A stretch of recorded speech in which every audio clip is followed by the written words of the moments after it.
Ayaw panumpa sa langit, kay ang langit mao ang trono sa Dios. O sa yuta, kay ang yuta mao ang iyang kumpanan sa iya o sa Jerusalem, kay kini mao ang syudad sa halangdong hari.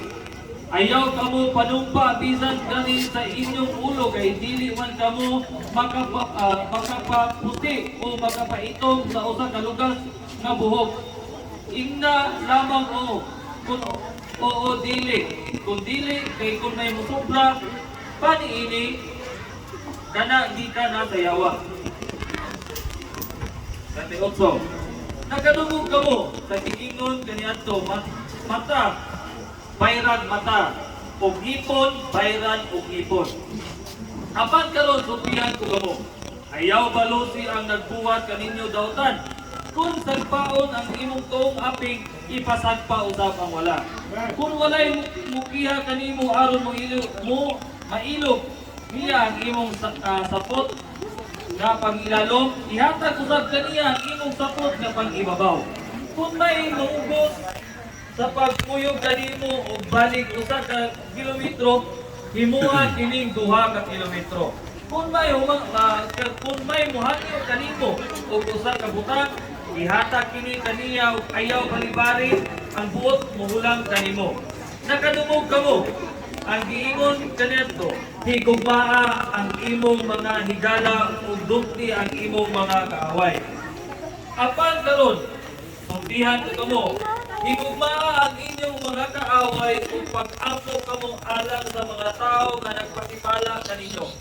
Aron makita na kamo matuod nga anak sa inyong amahan na atuwa sa langit. Kaya siya sa walay pagpili nagpasidlag sa iyang adlaw ug naghatag og ulan ngadto sa mga mataro ug sa mga makasasala. Nganong magpaabot man kamo og ganti gikan sa Dios. Kung ang inyong gihigugma mao lamang kadtong mga tawo nga nahigugma kaninyo, dili pa bisan gani ang mga kubrador sa buhis nagbuhat man ni anak. Kung kamo mahigalaon ngadto lamang sa inyong mga higala, unsa may nahimo ninyo nga labaw pa sa gihimo sa kadaghanan. Dili pa bisan gani ang mga tao nga wala muila sa Dios nagbuhat man ni anak. Kinahanglan mahigpit kamo ingon nga higpit ang inyong amahan nga atuwa sa langit. Shabbat Shalom. Shalom Alaikum. Isa tunag Shalom Alaikum. Wala. Ha? Sa likod.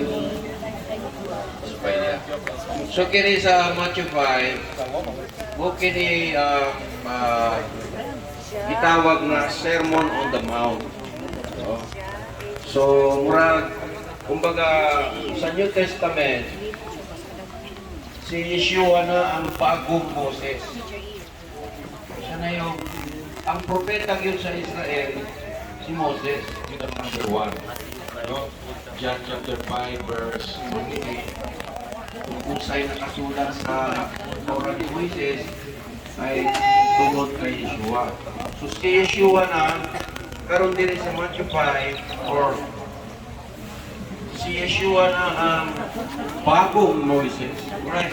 Mas labaw pa yun kay Moises. Kaya siya naman yung sabi ng John 1:14, and the Word became flesh. At ang pulong naging tao. So He is now the living law, the living Torah. Siya na mismo, kasi sa kingdom ng Isyo, sa ginangarian, kung ano yung lumalabas sa bibig ng hari, yun yung batas. Whatever comes out of the mouth of the king is the law. The king is the lawgiver. Unsa man na si Yeshua, King of Kings. May kings na walay balakot. Diba? So, si Kwanto, si Tarzan, King of the Jungle. Lagi ako balakot. So, the new Moses now, kining Matthew chapter 1 verse hanggang 16, mo ni the spirit of the law. The spirit of the law. No? Kaya dito, at ug sa pagkakita sa mga panon, siya mitungas nato sa usa ka bukid. So ang setting diri bukid, kay si Moises, gihatag ang Torah sa bukid gyapon sa Mount Sinai. So mao gini sermon, kumbaga sermon of the Mount. Parallel sa sermon in Mount Sinai. So mo ni ang trabaho sa mga rabay mga igsoon, mo na diferensya karon. Ang church na ay pastor, na Jewish community na ay rabay. Isa may diferensya sa rabay at pastor. Ang pastor, eskwela o seminaryo, theologian, interpret o New Testament. Kuha gamay dili sa Old. Tapos ipakaon sa tao. Manawag, ibasa nato ang panangyod na chapter. We read the whole chapter. So, ang rabay, ang trabaho sa rabay ay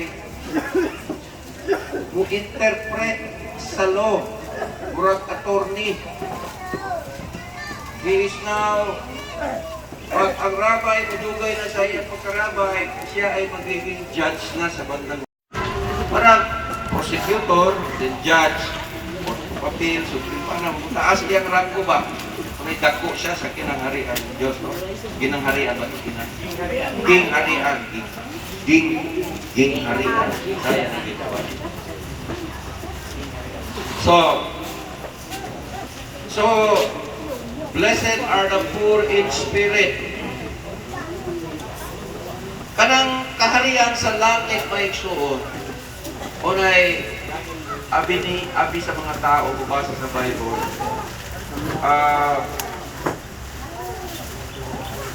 Mula ng mga kapos sa spirito, kay ila ang gingharian sa.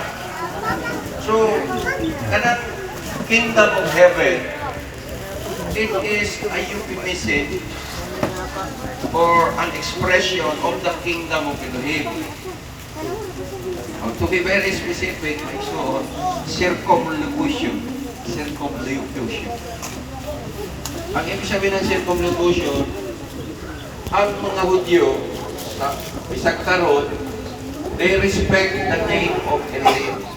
They do not mention, they avoid mentioning the name of God out of respect of the commandment.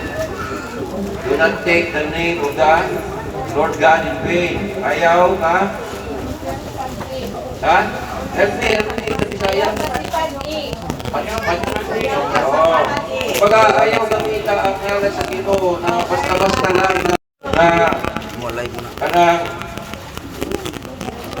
walay tulos pa. Ano? Jesus, Joseph, damay maging si Mario, saka si Maria, saka si Joseph. Expression na tao ba? Walay ka ng, excuse me lang, ka ng expression sa Amerikano ba? Oh my gosh. Murag i-ordinary na lang ba ang Ginoo? Murag dili. So out of respect, okay, it is better expressed in the American language. Joe is an American. You say, for heaven's sake. So, when I say for heaven's sake, okay, Joe, for heaven's sake, mauni siya. So what do I mean by saying for heaven's sake? What does it really mean? Actually, literally it means for God's sake. But out of respect for the name of God, I will circumlocution, I will use the name heaven instead of God. Out of respect.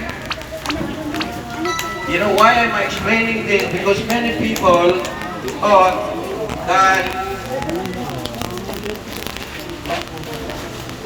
blessed are the poor in spirit, there's so kingdom of heaven di ay ang